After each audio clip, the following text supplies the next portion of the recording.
Davos, Switzerland, declaring that America is open for business under his leadership. President Donald Trump told a gathering of political and business elites on Friday that the economic growth taking place in the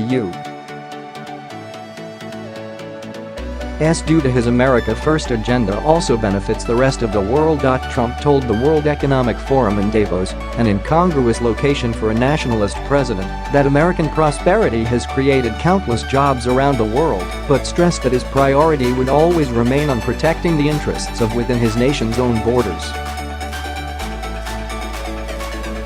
As President of the United States, I will always put American first just as the leaders of other countries should put their countries first, said Trump. But the president tried to strike a balance, tempering his nationalist agenda with reassurances to the globalist and cooperation-minded audience that his protectionist vision does not mean America alone. When the United States grows, so does the world, Trump said. American prosperity has created countless jobs around the globe, and the drive for excellence, creativity, and innovation in the United States has led to important discoveries that help people everywhere live more prosperous and healthier lives. As Forum Chairman Klaus Schwab introduced Trump, he drew some hisses when he said that the president could be subject to misconceptions on biased interpretations. When Trump took the stage, he received modest applause, but some people kept their hands at their sides. The crowd was largely subdued as the president spoke, but there were boos when Trump took a swipe at the media. Once more shadowed by revelations back home about the ongoing Russia probe, Trump showcased the country's roaring economy and made a pitch to the world leaders that America is open for business and we are competitive once again. The gathering had viewed Trump with skepticism, given his America First message, but the White House has insisted that his protectionist policies and international cooperation can go hand in hand. Trump addressed the crowd of over 1,500 people packed into a high-ceilinged hall in the modern conference center. Anticipation was high from attendees, who have watched the president closely since he arrived, snapping photos when he entered and as he moved from room to room. Trump hit some of the same nationalist notes that have become hallmarks of his other speeches to international gatherings, calling for secure borders, stricter immigration policies and enhanced national sovereignty, saying that each nation should put its own economic interests ahead of the larger multinational partnerships.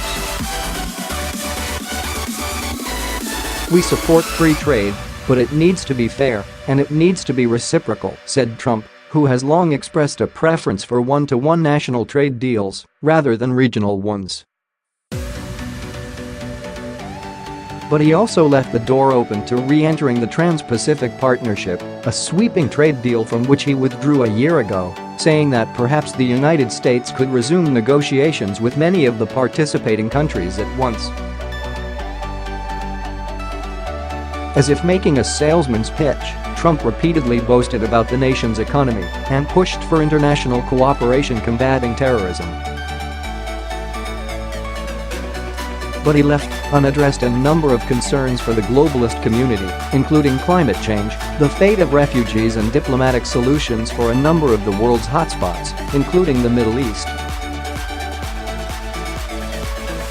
Christian Jensen, Denmark's finance minister, provided some of the first international feedback, writing on Twitter, "Honestly speaking, a rather ordinary speech from @realdanaldrum."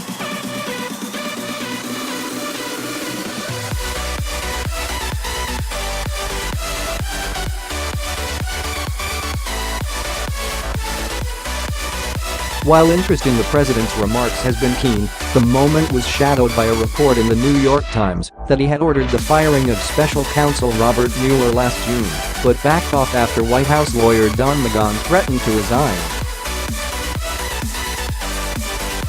Asked about the report as he entered the conference center, Trump said, "Fake news, folks. Fake news.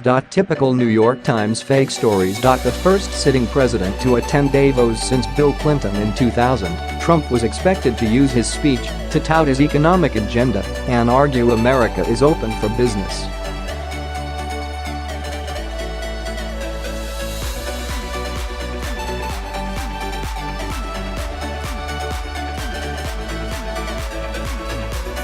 Trump used his time at the summit to meet with world leaders, attend a reception in his honor and host business executives at a dinner. On his way in Friday, he declared that his visit had been a success, adding, "We have a tremendous crowd and a crowd like they've never had before."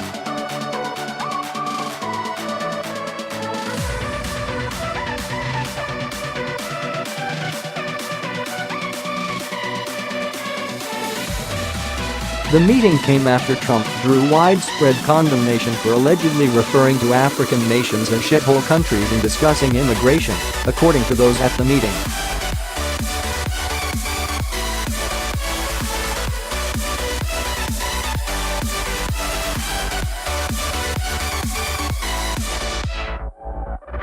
Trump told British journalist Piers Morgan that "I know nothing about the Britain First group and would certainly apologize if you'd like me to do that."